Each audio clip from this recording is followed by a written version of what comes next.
Bien-aimés dans le Seigneur, bien-aimés qui ne sont pas encore dans le Seigneur, et toute personne qui aura l'opportunité d'écouter ce partage, bonjour et soyez les bienvenus. Le thème de notre partage de ce matin va être intitulé « Dieu a besoin d'une seule personne pour se faire connaître au monde entier ».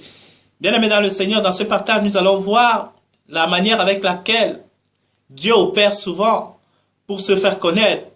Nous avons, où il y avait souvent un slogan dans les milieux religieux que j'écoutais beaucoup et c'est un slogan qui est vrai. Dieu n'a jamais eu besoin d'une foule ou d'une multitude pour sauver le monde entier, bien-aimé dans le Seigneur. Nous allons le voir avec l'exemple déjà du peuple d'Israël, bien-aimé dans le Seigneur. Dieu avait une relation particulière avec Israël.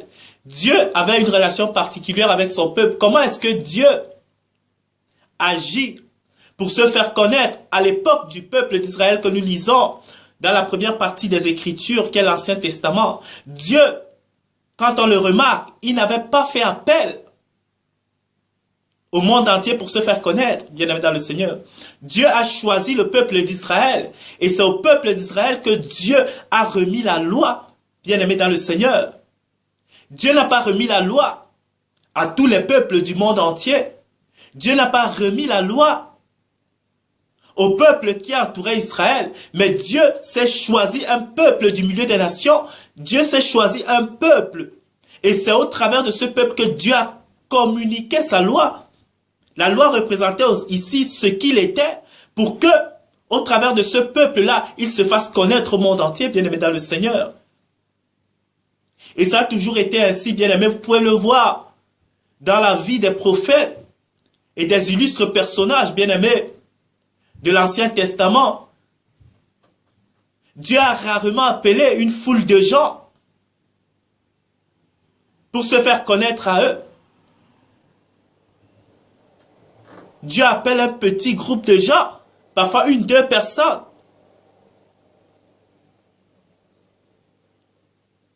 en qui lui-même s'investit, en qui il fait porter sa stature, il fait porter son nom.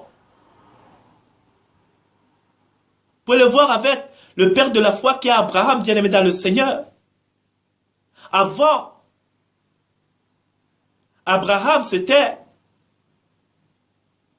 un homme issu des nations. C'était un homme issu des peuples païens. Il venait d'Ur en Chaldée. Mais il a fallu une transformation. Il a fallu que Dieu l'appelle à un pèlerinage, à une marche, à sortir de son peuple. Et au travers de la marche, bien-aimé, qu'Abraham a eu avec son Elohim, avec son Dieu, au cours de cette marche, pendant cette marche, Dieu forgeait à Abraham un caractère. Dieu se bâtissait en Abraham, qui était au début appelé Abraham. Dieu se bâtissait, Dieu se forgeait, Dieu s'investissait, Dieu s'établissait en lui. Jusqu'à ce que, au bout de la marche, son nom a été changé, son nom a été transformé.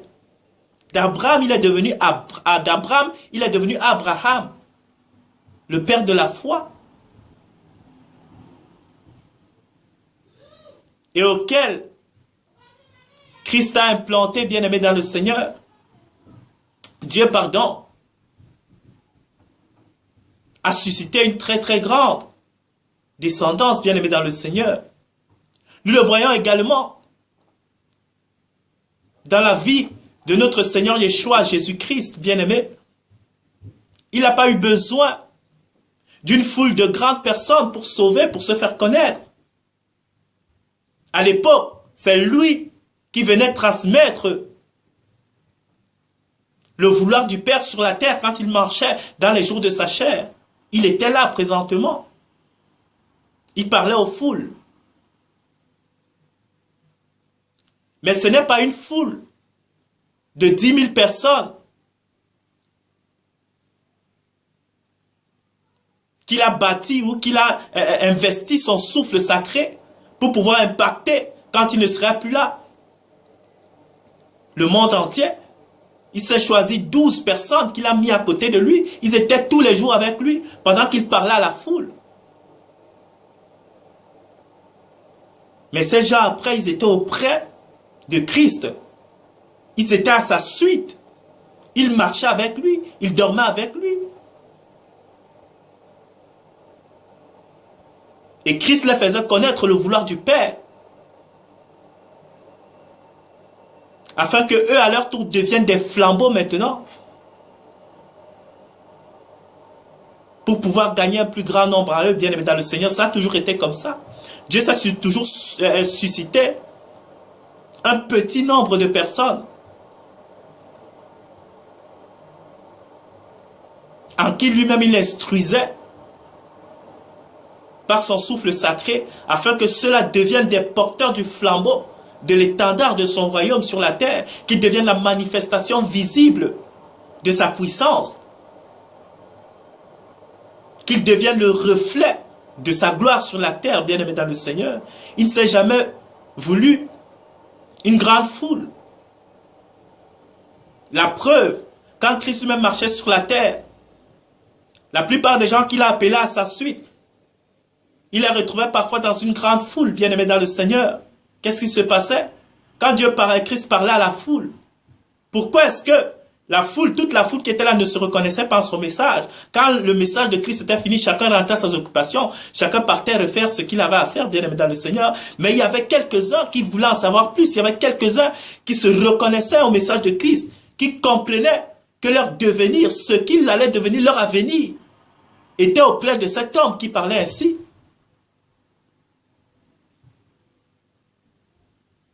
Et Christ, qui savait voir au-delà des apparences, voyait que même si il ne percevait pas encore de manière claire toute la portée du message qui était véhiculé par lui, il savait que c'était des gens qui étaient prêts à aller jusqu'à la mort pour ce message-là, parce qu'ils se reconnaissaient en ce message, bien-aimé. C'est ainsi. J'arrive, merci. C'est ainsi, bien-aimé. Donc Christ, Dieu, ils ont toujours eu besoin d'un petit groupe de personnes. C'est pourquoi nous disons, nous appelons toujours dans nos partages à ce que nous-mêmes, nous sommes les dépositaires de la grâce de Dieu, que nous soyons des vases, des montures que le Père va utiliser pour pouvoir se faire connaître de manière puissante aux yeux des hommes. Et pour cela, il fallait que il faut que nous nous disposions, bien-aimés, de manière tout entière, sans partage à lui. Vous le voir dans la vie des disciples, bien-aimés, ils étaient sans partage avec Christ. Ils marchaient avec lui, ils dormaient avec lui, ils faisaient tout. Et pendant ce temps de marche, pendant ce temps qu'ils étaient avec Christ, Christ se bâtissait en eux, Christ construisait en eux. C'est ce à quoi nous sommes appelés aujourd'hui, bien-aimés dans le Seigneur. À ne pas partager Christ avec autre chose, à ce qu'il puisse se bâtir en nous, il puisse se construire. Tout de suite. Oui, on démarre maintenant. Ça va, j'arrive. 2 minutes.